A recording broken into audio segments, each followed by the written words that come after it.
뉴스야 시작합니다. 정치부 김아린 기자 나와 있습니다. 첫 번째 물음표 볼까요? 네, 첫 번째 물음표는 인재 영입 기준은 셀럽입니다. 네.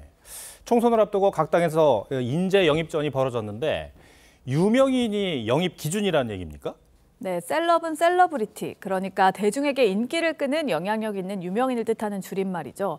정치권에 몸담은 적 없는 참신한 인물 중에 고르려다 보니 역경을 극복하거나 미지의 영역에 도전한 이력 등 소위 스토리 있는 인물이 영입되는 경우가 많다는 겁니다.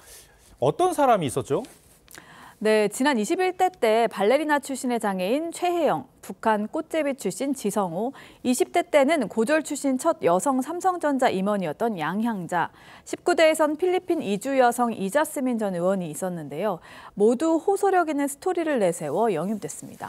그런 사람들이라고 하더라도 의정 활동을 잘하는 것도 아니고 또 문제가 없는 것도 아니지 않습니까? 네, 그래서 영입 과정에서 미투나 자격 논란으로 영입이 철회되는 사례도 있었습니다.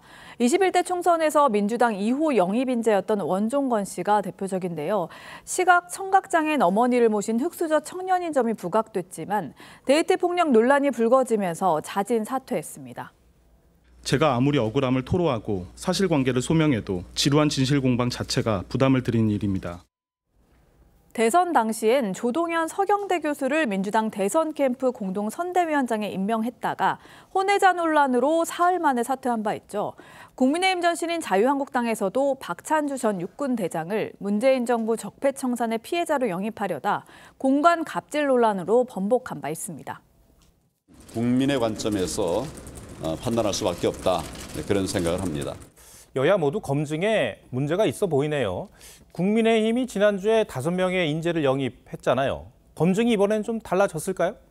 그 영입위 위원 6명이 각자 SNS와 뉴스 검색을 통해서 국민 눈높이에서 문제될 만한 내용이 있는지를 직접 점검을 했다고 하고요. 또 전문 업체가 세평조회도 따로 한 것으로 알려졌습니다. 검증 기준은 어떻게 됩니까?